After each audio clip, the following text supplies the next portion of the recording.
Oh, sorry, I can't read. Oh, that's disgusting. There's spit on my mic.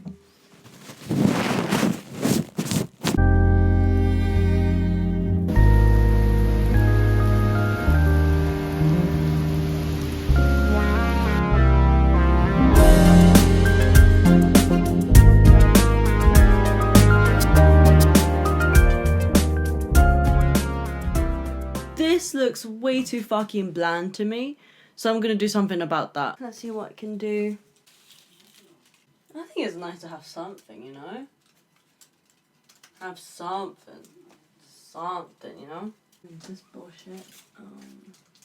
Alright, you know what? Fuck this. I'm not gonna do that. Can't be bothered. Yep. It's gonna be here for now. You can see it, it's fine. That's more than enough. Welcome back to another episode of EIE Pod. You heard it here. All the goldfishes died. Rest in peace to... I forgot their names. Kin-chan? Kin-kun? Yeah, Kin-kun. Gyo-chan. And, you know, we had Mema. Mema, I think? Yeah. We had 3 goldfishes. And within the first week, I killed all of them. Not with my bare hands. It just happened. Nature happens. I was just not meant to have goldfishes in my lifetime. They're in good hands now, you know? To be honest with you, I just wanted to start this episode. I don't know why. I just wanted to record. I felt like recording. You know what? Just between me and you, I feel so fucking restricted in what I say because I don't know what to say. I get nervous that, you know, the people won't enjoy this episode, people won't da-da-da-da-da, and I really minimize myself. I make myself really small by telling myself that, and I gotta stop doing that and just fucking talk shit, just say anything. I don't even need to be funny, you know what I mean? I don't need to be funny. I just want to speak. I just want to fucking speak with the people of EIE. Speak to them from the soul, just be honest and just share whatever's on my mind, and people will follow regardless. Like, you know, I just want to push it out there. And also I'm on YouTube now, which is great. It feels better to be on YouTube more than Spotify because not everyone has Spotify. Everyone has access to YouTube, and I feel as if YouTube is my main place to be right now because, you know, back in the day, you know, back in secondary school, I actually had a YouTube channel. I posted every week on Fridays, I think, and it was called Virtual Hugs. Please don't search it. Put your fucking fingers down and don't fucking search that shit, alright?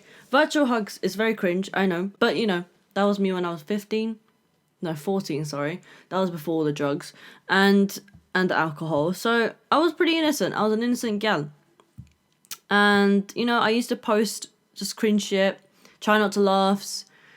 I posted story times where I almost killed 2 elderly people with a penny board. I also spoke about different shit, really. I spoke about different things and I played games. It was so fun. But then, you know, posting on YouTube, doing YouTube shit wasn't really considered cool back in the day. Like, it was really just, like, ew, you know? Like, especially when I went to a girls' school, I think that was, like, the worst thing any parent can put any child through, is for them to go to girls' schools. I don't resent my parents, but, well, maybe in some ways, but, like, you know, girls' school is very, very harsh environment, I believe, and people are cutthroat. People are very cutthroat. And I've always wanted to do YouTube, but because of the criticism I got from that fucking school, I stopped because, you know, I felt like no one liked me. No one wanted to be my friend because I was being weird, because I was just being myself, and I was creating content that I loved, and it stopped me from so many things. It stopped me from doing so many things that I wanted to do, especially make YouTube videos, and I stopped. But I had a decent amount of subscribers, can't lie. For like someone that didn't really have that didn't really have any social medias or anything related to Virtual Hugs, I found a couple of people who enjoyed my content. Like, I remember one person was called I don't remember then. It was something like, it was like a username, it wasn't like a proper name. I think it was, it's there, but I can't remember. Because I remember they messaged me on Instagram like 2-3 years ago, I think. It's telling me like, yo, listen, are you virtual hugs? I was like, holy fuck. Like, I had a fan? Like, can you believe that? I was fucking boozled. I felt so grateful for that person because they always liked my comments. I mean, they always commented on on my videos. They always liked my shit. They were my number one fan, and I never knew who it was.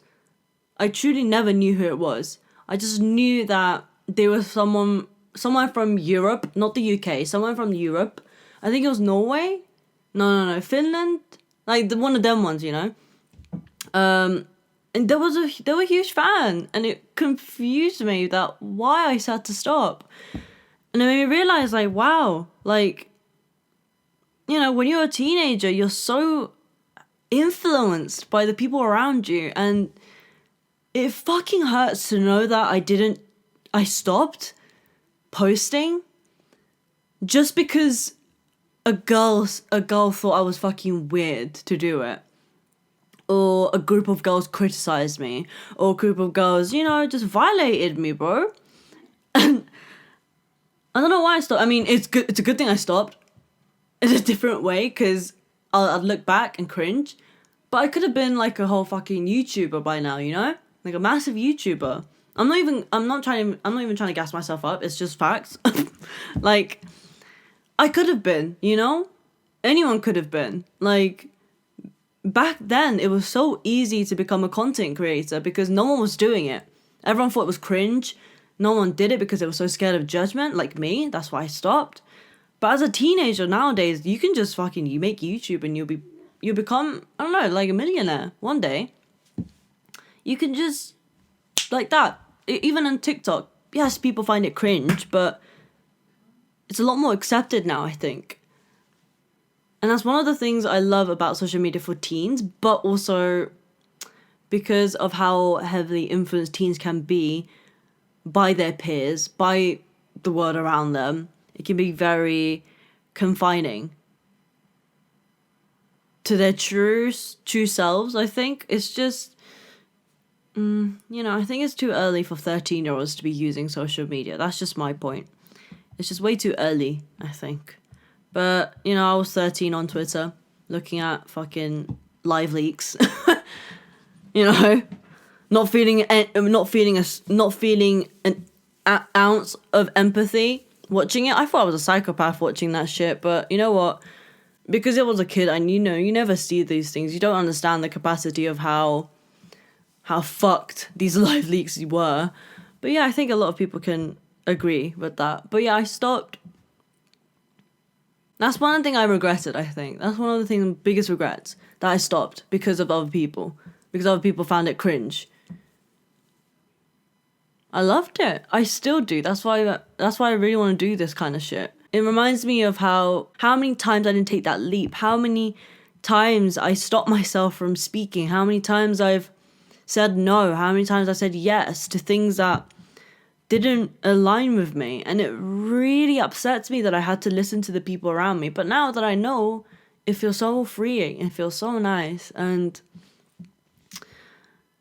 you know, I feel sad for the teens that have to go through that. And having to be careful of what you wear. Having to be careful of what you look like in public or whatever the fuck. That kind of links to how I see Japan as well. Like the beauty standards of Japan, the society itself and the structure and like the social norms and the social etiquettes and the dark side behind that. And people think, oh yeah, Japanese people are so fucking kind, man. They're so nice. Like the customer service is amazing. Of course it is.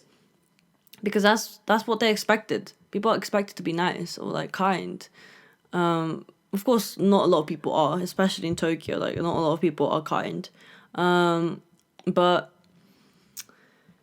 it's this huge expectation that children have to go through, especially not during, you know, not when they're kids, but when they're in school and they're about to go into high school, I think I think that's the American term, I believe. But yeah, I think that's when shit gets like heartbreaking to me, at least, because from what I've heard, in Japanese schools, students are so scared of people judging them.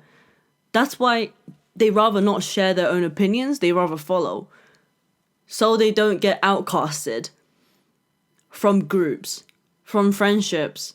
And that's crazy to me, because it's like, you can have different opinions but still be liked, you know? It doesn't mean that you'll be hated. But I think that's just normal in every teen, in every school, and not every school. But at that age group, you just want to feel a part of something, and that's really normal. But yeah, there's always a dark side to that, you know? There's always a dark side to that follows you into your 20s, and you just kind of become a follower instead of what you want to be. You know, and you start to care too much about the external world. But yeah, anyway, I have a couple questions that I wanted to answer, and yeah, let's get into it. So, I don't know if I should make it anonymous. I'm going to make it anonymous because I don't know. I feel like people don't. I don't know. I'll just make it anonymous. But hey, so someone asked me, "What are you watching? Reading, listening, writing these days?" Good question. Thank you so much for the question. What am I watching? I'm watching YouTube, a lot of YouTube, but I'm getting so fucking bored of YouTube these days. I keep refreshing my homepage at least 50 times a day, and it's so fucking boring. Like, my homepage is so boring, dude. I need suggestions. I need suggestions for YouTubers. So please send in some suggestions that I can watch. Something funny, because I want to watch something light. I don't mind like those conscious type beat, you know, like the soul, content. I don't mind that. But yeah, I think sometimes I don't want that content too much, because, you know, I just want to have a fucking laugh and be entertained. But yeah, so what am I watching? YouTube, and also Netflix. I'm watching. Let me see. Let me go on my Netflix. Oh yeah, I just finished watching Oshinoko on anime. It's so good. Oh my god, it's so good. Bro, you don't understand how good it is. Like, it's amazing. I've been into anime recently. I know I'm Japanese, it's expected, but let me see. What am I watching? What's this called? I think I finished it already. It's called, I think it was A Happy Marriage or some shit. My Happy Ending Marriage? I don't fucking know, but it's about, it's so confusing. It's such a confusing plot. I hated the ending, can't lie. Like, it was so bad. It was just like the cliche happy ending. It's, you know, it's a bit shit. It was a bit shit. It was very disappointing for the plot to become like that typical happy ending. Like, I wanted chaos. I needed chaos, you know, like, you know. But anyway, thank you so much. What are you reading right now? I'm not reading anything at the moment. If I'm going to be honest, I'm not reading anything. I love rereading books. That's what I do. I don't pick up new books. It's so hard for me to read new books. And don't fucking, you know, don't psychoanalyze me. You know, don't psychoanalyze me and say, oh, she likes comfort. I do. I love my comfort books. And I've been trying to reread The Power of Now. It's in my work bag. Let me get it out. The Power of Now. Yeah, I recommend this to everyone. I recommended it to my friends. I don't think they listened or read it, but I totally recommend. I mean, I think I bought this a couple years ago, and it really changed a lot of things. It really changed how I look and feel about certain things about life. It's very enlightening. It's very enlightening. And it's by Eckhart Tolle. I'm so sorry, I butchered that. But Eckhart Tolle, just fucking look at it. Yeah, there we go.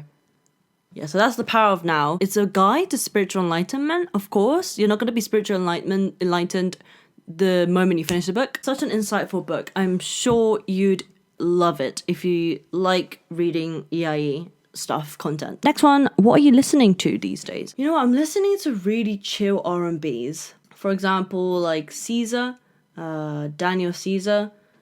Oh my god, I don't know how to say Caesar salad. You know the SZA? I never knew how to fucking say a name. Is it Caesar? I feel like I'm disrespecting her. Oh my god. Also Khalid.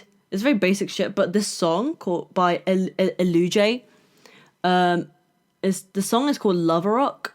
It's such a nice song. It's so nice. It's so soothing. And also Cyanide by Daniel Caesar has been on my mind. What have I been writing these days? If I'm gonna be honest, I haven't written a lot. I've been writing a lot of poems though. You should go check them out on my Instagram. Not my website because it's down at the moment. Next question. Ready? How to be more motivated / disciplined. And she also added something. And she DM'd me saying, also another question for EIE, how to be more disciplined and how to be consistent in the discipline. And you know what? I'm not going to fucking pretend that I know. I don't know. I'm also struggling with that myself. But discipline is always in the mind. That's what I'm aware of. It's always in the mind. To keep it consistent, you kind of have to be patient with yourself, first of all. Chip in slowly. Don't go all in just like one day and then the next is gone. Otherwise, you're going to have this full expectation of yourself of putting 100% in the whole time when that's initially impossible to do. Keep it at a slow pace. You'll enjoy the process more. You'll enjoy the results more. You'll enjoy increasing that disciplinary level. You'll enjoy the commitment to it. It's like a relationship, really. Like, for example, if it's like a discipline towards your physical health, for example, going on runs every week or going on runs every, three days per week. And if you keep it steady and slow, you'll enjoy it. It's the same thing. Oh man, my camera's overheated. Camera work and stuff. I can't get a hang of it, man. It's annoying. It really is. Where was I again? Yes, so questions. Yeah, so about the motivated discipline thing. Motivation comes and go. You can't really do much about that. Like motivation, you can't control that because it's a feeling. It just comes and goes. You can't really sustain it. You can't really like keep it in the fucking, like you just can't. It's gonna go away at some point. You're not gonna be motivated as much. But I think motivation, discipline is a very different thing. Because yeah, discipline isn't a feeling. It's like what you do. And motivation is a feeling. It's not what you do. It's just a response. Next question. Thank you so much for that question. That was really cool. That really sparked up something in me. Thank you so much. Next one. You can paint the sky and color. Oh, sorry, I can't read. You can paint the sky any color for one evening. What are you going for and why? Good question. Honestly, I like the color green. I really like the color green, and I think so I think I'll paint the sky. But I like the sky now. I felt like a kid saying that. Like I love the sky color right now. The color of the sky right now. I don't want to change that. But if I have to, like if I have a gun to my head and like someone told me to like fucking change it, what would it be? Like, I think lime green, mint green, like the light green type beat. Not like the animated light green, but like the poppy color, I think I prefer like mint green, sort of. Like a bit bluey, It's like someone mixed forest green with the sky color right now and like mix it. Something like that. Something like that color. I think that's my favorite color right now. Anyway, next. Something you'd want to eat right now. Pussy, I'm joking. Listen, it was an opportunity I couldn't miss. So, bro, I don't know. I'm full. I just ate takoyaki, so probably takoyaki. But is it bad that my mind can only be fixated on pussy right now? I'm just going to go with that. There we go. Thank you for the question. I feel like I wasted like your precious time because you had to think about that, or you didn't, to type that in and like ask me that question. I just just butchered it. But anyway, anything else? Nothing more, right? No, I don't. Cool. I love answering questions. It's so fun. It's a good segue. I think. You're going back to what I've been writing these days, like writing these days on EIE or off EIE. Yeah, the website's down right now. I always write on my website just like as a draft, and there's like 100, not, I'm over exaggerating, there's like 10 drafts right now of poems and notes. I can't access it because, you know what, I stopped paying the monthly thingy.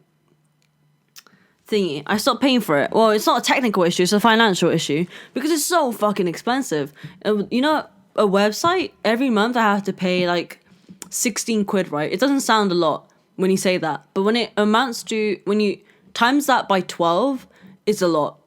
And on top of that, I have to pay for the members only subscription for it to keep running. And I think that's plus 15 quid, 19 quid, sorry. So that's already like fucking how much? Like 45 quid. Oh my god, is my math wrong? Like 35 quid? Yeah, that's a lot. That's already a lot. And I don't want to... Listen, it's too much. It's way too much. £35 per month. To run a website barely anyone goes on. Like, it's sad to say that, but it's true. Like, no one goes on that website. And everyone goes to the Instagram. So I might as well just keep doing shit on Instagram. And maybe carry on the podcasts on YouTube and Spotify.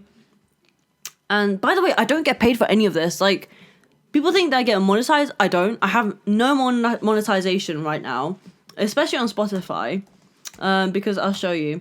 Apparently, monetization isn't featured in the fucking country that I'm in Japan.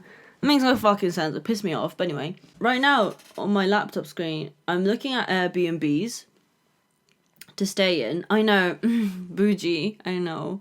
But yeah, so Airbnb, I don't know, man, it's so expensive, especially in London. Like, I'm staying in London for, I think, 6 days. Originally, my plan was to stay in 3 days, but I was like, you know what, all my friends are there.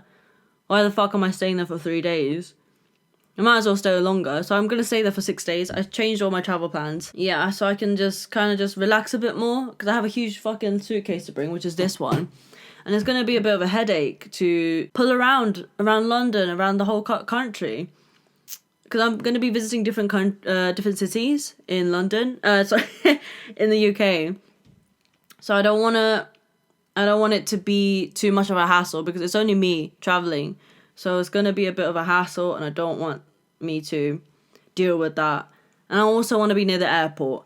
That means the Airbnbs will be pricier compared to the ones in North London or North East London or whatever. Yes, I have to do the fucking North, South, West, East, yeah? Yeah. Maybe I am dumb. Who gives a fuck? But anyway, I've just been trying to find a place, and it's so hot. It's so difficult to find a place, you know? Because you want to stay there for a couple of days, but it's expensive. Do you really want to invest in a place? It's really nice, the location's great, but it's so pricey. Like, do you really want to invest in that kind of money? You know what I mean?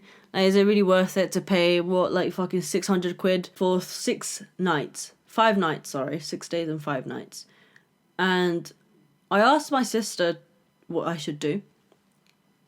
She said, get the cheaper one. And I was like, you know what? Am I being too bougie with the Airbnbs? I have considered hotels, but it's so... I don't know, man. I don't want to go into a fucking dingy-ass hotel. I'm past that now. I'm joking. I'm really not. I'm still broke. But, it's just... I don't know, bro. It's just... What's worth it, you know? Because last time I went to London, I paid a lot of money. I paid a lot of money to stay at an Airbnb. I think it was like 4 days. It was great. It was a beautiful place. It was a beautiful apartment. Like, small enough for one person, big enough to have like a gathering, you know? Like a friend's gathering. It was so nice. It had everything I needed. It has a washing machine, a kitchen, bathroom, a living room, a dining room, and a bedroom. It was like a small flat. But yeah, it was perfect, but it was so pricey. And I did regret it. I did regret booking that place when I could have gone to a lot more cheaper location and save up that money. And yeah, money's a weird thing, man. Money is a weird thing. Because I also question if I'm thinking from a lack mindset or abundant mindset. Because it's like, money always comes and goes, innit? And money is supposed to be used, you know? You're not supposed to fucking... Because you don't become rich by saving up, you know? Money is supposed to be used. Money is supposed to be used for exchanging stuff, you know? It's supposed to be used. Yes, I want to save up. Who doesn't? But at the end of the day, it's like... It's going to come back anyway. That money's going to come back to me. Anyway, so what's the point? But... Do I want to be responsible and get a cheaper place? But I don't know, man. I don't know. It is a holiday, so I want to give myself the luxury I deserve. But am I gonna afford it? Probably not. But yeah, the upsides are the fact that I'm bringing dry food to London just so I don't have to go to a restaurant every night or have to pay for a takeaway every night, because that would definitely sum up to at least 300 quid for the time I'm staying in England, which is like 10 days.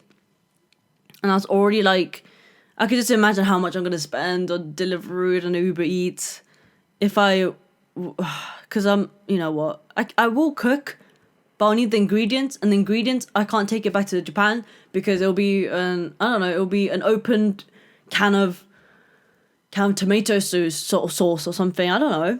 And I can't take that back, and I can't really give it to my friends because they don't. But these dilemmas are all problems I'm making up.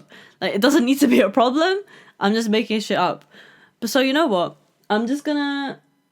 Dry foods is an amazing idea, so I'm just gonna take the dry foods with me and then get myself a nice place to stay. 'Cause I think that's what I deserve. Which is what I said last time and I regret it. But yeah, I think it's just a nice place to have a podcast as well. It looks so nice. Like, you'll see it. Yeah, so when I'm in the UK, I'll definitely record different podcasts with different people, my friends, and I can't wait. I have to buy a mic for that. Probably one more. I have one. Maybe another one. I was thinking we could do a 3-way podcast, but I think a lot of people, when there's a lot of people will talk over each other. It's just not going to bang as well. 2 people is enough, I think, for a conversation. There's just going to be one camera, which is this camera. And it's going to keep... Because this camera, right, it always kind of just shuts down after 17 minutes or 16 minutes. Maybe I could record it on my phone instead, you know? I think that's a lot more reliable than my camera. And I can just take it anywhere with me. I can just take the mic in my bag and then take my phone with me. I think that's a lot more blessed than ever. I've enjoyed so many podcasts for the last couple of months. I love podcasts. They're so fun. They're so much better than like YouTube, like proper like production-based YouTube videos, like the Beta Squad recently and Sidemen and AMP from America.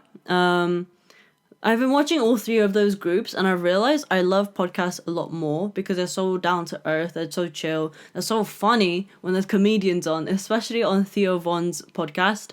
You should go check it out. He has really dark humor. If you can't handle it, don't watch it. But yeah, I think I really enjoy those kind of sit back and relax type beats, because I feel like I'm just listening to a conversation and I can just laugh at them, like, without having to respond. You know? Without having to be in part of the conversation, I'm just like, you know, giving my 2 cents, like, do-do-do, and do-do-do. And yeah, I don't know, it's quite fun. And yeah, the Fellas podcast, you can watch the whole thing on Spotify as well, like visually and for audio listeners as well, which is really cool. But yeah, I love the duo that they have. And all the podcasts I've been watching is mostly duos. And also Theo Von's is like him and another guest. There's always another guest. And for me, I don't really have the accessibility to have guests at the moment because I live in Japan. I don't really have friends here, if I'm going to be completely honest. It keeps me going though, podcasting. It's really fun because I've always wanted to do this kind of content creating video stuff. And yeah, I'm really happy that I'm recording instead of just me recording audio, because the first episode I think is just audio and it's so boring. Like, I was listening back and it was entertaining to some extent, but I need visuals, you know? That's why I started this whole recording thing. And yeah, it's a lot more different. It has a different element to it. It has a different dynamic to it, you know? Like, you can see me speak. You can see my facial expressions. You can see it. Oh yeah, it's Halloween this month. It's Halloween month. Happy Halloween, guys. Happy Halloween. Happy Halloween. Happy Halloween, guys. Happy Halloween. I don't know why I clapped. But if you want to look over there, this thing right here is kind of blurred. But my friend Ricardo sent it to me from the UK. He's really cool. He's a massive artist. He does fashion design. Well, I've seen him design shoes, and I'm hoping he releases one so I can get a pair one day. And yeah, he's a really cool designer. He's a really cool artist. I think you should check him out. Just saying. But yeah. Oh yeah, someone asked me on Spotify. I think someone commented for me. I think it was Carolina. Thank you so much for the comment. I love you so much. She asked me to speak about my experience of moving to Japan and how it's been and the whole journey of it. So I'm going to do that now because I've been meaning to do it, but I didn't know how to explain things. I didn't know how to describe the feelings that I was going through. But fuck it, I'm just gonna fuck it and say it. So my experience, I think, is very weird. Very weird. What I think of this whole experience of moving to Japan has been really, really good for me. It's been so humbling because I managed to take a step back from the Western world, if that's, you know, the Western world, and how London is, because I've never moved to a different country. I've always been in London. That's my home for me. So I was always raised in an environment of, you know, multicultural and the Western world and, you know, the cutthroat kind of environment that London is. And I really loved it. But I don't think it really resonated with me as much as I thought, because I always thought, you know, oh, I'm cutthroat bitch, like, oh, da-da-da. Yeah, I'm, you know, it's just, yeah, I have to be tough, da-da-da-da. And oh, my camera went off again. Come back, camera. There we go, it's back. Yeah, so I think London is a very tough environment to be in. You have to be very tough for you to survive in London. That's what I think. And yes, I acted tough. Yes, I could act tough. Anyone can act tough. But it just wasn't in my heart. I don't think it was in my heart to be in London. It was just a very... I feel like a lot of people have this... They have to have this face on in order to survive in London. I don't fuck with that. I really don't fuck with that. And stepping back and seeing London as it is and seeing Japan from a person that's been raised in that kind of environment and also being Japanese, it's so weird because I've visited Japan every now and then. Maximum stay was like 2 weeks. I went there every summer when I was a kid, but then we got broke. I'm joking. And then it just, you know, the tickets became so expensive, so we only got to go there like every 3 years, every 5 years or so. And here I am. And every time I visited, I stayed with my grandparents, which was amazing. Like, they accommodated us for the whole 2 weeks. They spoiled us, really, because they couldn't really spoil us when, you know, we're in London. And I've never lived with my grandparents. I never was so close to them. I was never close with my cousins because they were on the other side of the world. I couldn't really have that time to bond with them. And the only time that I had that kind of time is when I visited them every 5 years or 3 years. And, you know, it's been such a lovely experience because all my family lives here. It's been such a lovely experience bonding with them and actually getting to know them as people instead of, like, you know, NPCs. Or that's so rude. Calling my grandma an NPC, fucking hell, man. Yeah, so it's like I never really got to know my grandma as well, or my auntie, and it's so nice to just get to like just sit down and just watch TV with them. Like, it's so weird to me, and ask them to drive me to work. Like, quick, I'm late. Like, please drive me to work. Or like, I've never had that kind of experience, and it's so beautiful to have that. And I think it's a blessing. Honestly, I think it's a blessing. But yeah, going back to how it's been for me personally outside of the family situation, because outside of the family situation and me as an individual, I think Japan has treated me in a very... It's hard to explain because so much has happened within this year. Because I moved to Japan on May 4th or 5th? No, 3rd, sorry, May 3rd. And I landed on May 4th. All the Star Wars fans out there will probably be like, oh my god. You're probably dying to say it, huh? But yeah, so what was it? So I landed, and I genuinely thought it was going to be a holiday for me. I didn't know I was going to stay here for a year. I thought I was going to stay here for a couple of months and then dip and then go back to London and be like, boom, my job here is done. But nope, I stayed here for about a year. I'm probably going to stay here for another year or so. Just to see how it goes. And in the beginning, let me be clear with you. In the beginning, I didn't know what to expect. I didn't expect anything. Like, that's one thing that I thought. I didn't expect anything. All I knew that I was going to get a job, I was going to live with my parents, and I was going to find some friends and hang out. Just like London. Which means I kind of expected something. But, I kind of have to be honest. But anyway, so... just to get like the imagination going, just to get a sort of an idea, But reality hit, and it was I think about July when I started to kind of try and find a job. It took about 2 months for me to find a job, because it was just the service industries, and I also tried to apply for an English teaching job. Which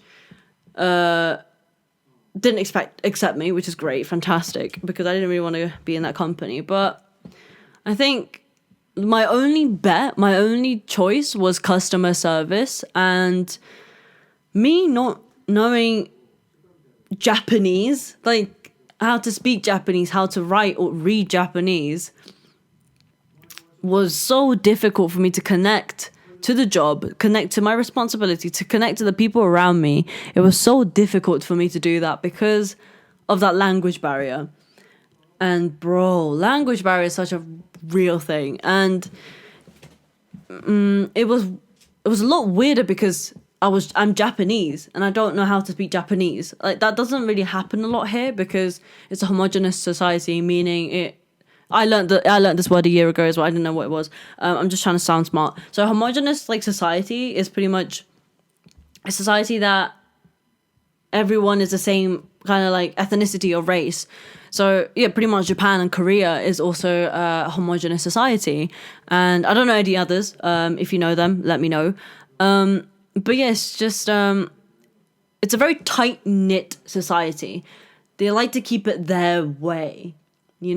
And they follow the social norms very very closely. They keep it in their hearts. They follow social etiquette as much as they possibly can, and for the sake of society, for the sake of community, which they believe was very important to anything, and more than anything,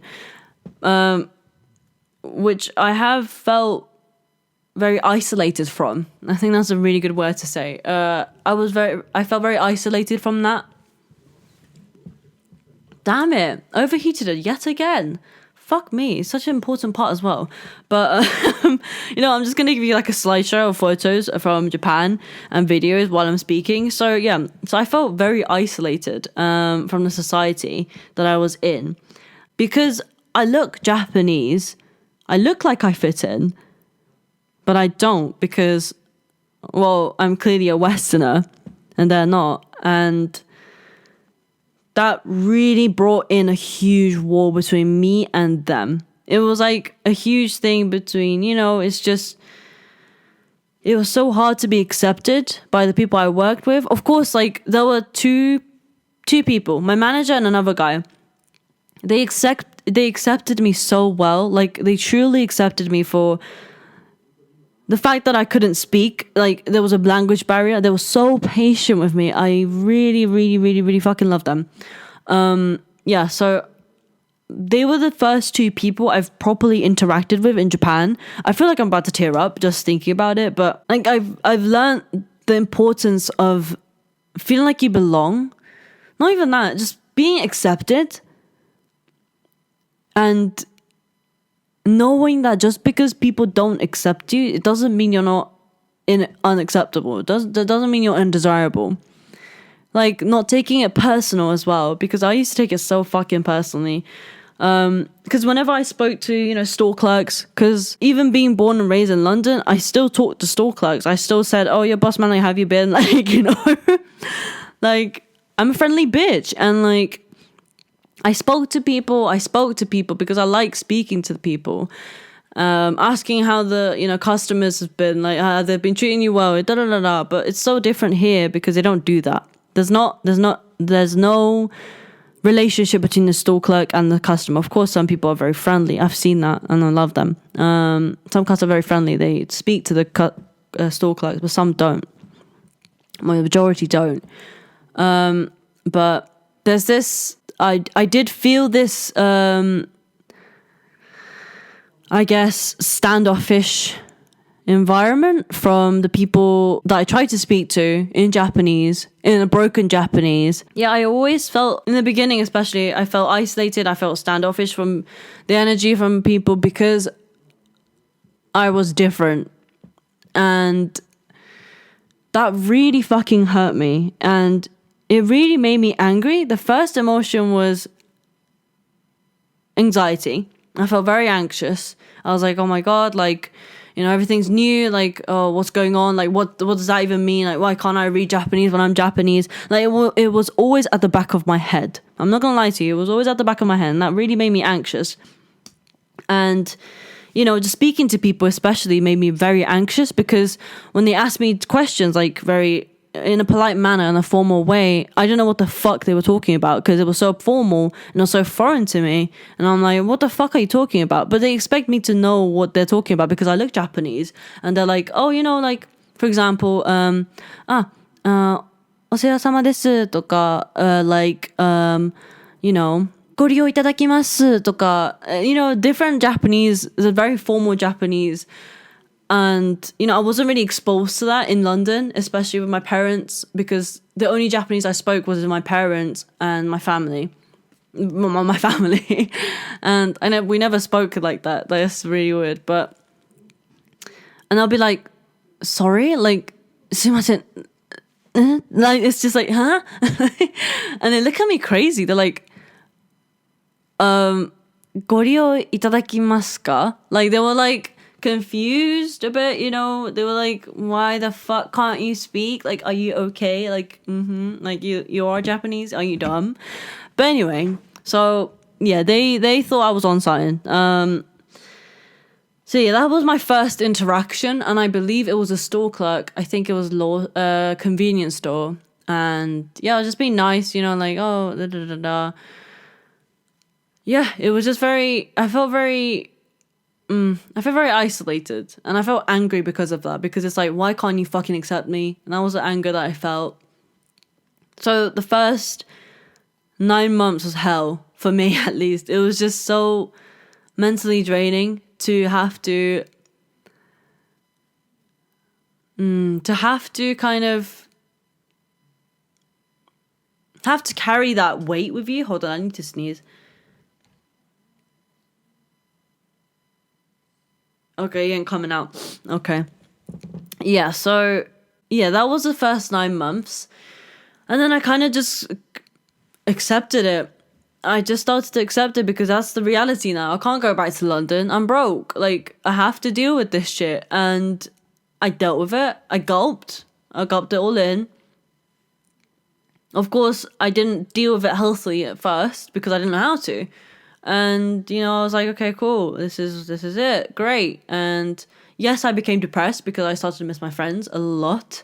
I started to realize I can't make friends here because of the standoffish kind of attitude that, you know, people get. And I feel as if a lot of people can agree, even the Japanese people who live here can agree, that there's a lot of cliques, there's a lot of groups formed. So, for example, if there's a friendship group and a new girl tries to come in, they're not very friendly. They're not very open to it because it's already a group. It's already a group there, it's already a group here, it's already a group there. Yeah, that's one thing that I disliked since the beginning, but you know, I kind of kept my head down, just did my own thing, really. I hated the fact that I had to be so, I hated it. I hated the fact that I had to be so conforming to the rules and the society. I hated it so much because I felt restricted to be the person I am now, but I realized it's not supposed to restrict the person you are now. You can still follow the rules. You just don't have to embody it, you know? You don't have to embody the perfect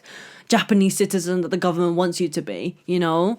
It's just been such a heavy experience. But when I think the moment it got easier was when I think a year went by and I genuinely started to find peace. Hi. This is me editing. Hi. I look completely different from the moment that you just saw me in. But honestly, this episode, there's been so many malfunctions. Oh my lord. Yeah, so there's been a lot of cuts where the audio just cuts out of nowhere. The video is cut out of nowhere. But I made it work. So this whole segment is just me updating you on what's happening in the video. So you just heard me explain everything from, you know, how it's been living in Japan. It was a very long explanation. I think I went round and round, but I hope you enjoyed it. And the next part will be me debunking letting go, the concept of letting go, and letting go of the control that you think you have over your life, but you don't. And how letting go will really just mean letting go of the problems that you make for yourself, that you make up in your head. And yeah, that's just me updating you all. I hope you have a lovely day. I hope you enjoyed this episode because it cuts out of nowhere to me just talking about letting go. So I just thought that I'll keep you updated. Yeah, anyway, I hope you have a lovely day and enjoy this episode. Back to you. EIE. I always questioned, like, whenever someone said, oh, you know, just let go of it, you know, just move on. I'm like, bitch, how? Tell me. Like, I used to be so mad. But let's see if I wrote anything about that. Hold on. Like, debunking stuff. My debunking series. Let's go. All right, let's see. Okay, I didn't. Great. But I think controlling thing is rooted from insecurities. That's what I think. Like, you're not secure in, for example, controlling your emotions. You're not secure in your emotions. You don't feel safe in feeling your own emotions. That's why you try to control it as much as you can. Same as repressing your emotions, which I think. And for example, like, whenever there's a plan going on, and it doesn't go your way, you get mad. I think that just means you're a controlling person. That's what I believe.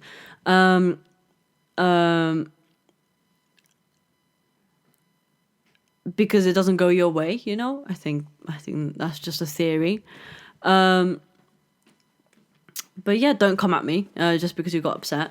But I think it's just, you know, it just comes to the point where it's like, you just can't control anything in this life. I mean, you can do so much. You can do so much, but you know, there's always, I don't know. I'm still figuring out like why people are controlling. Because I used to be a controlling person. I mean, I probably still am. I just don't realize it.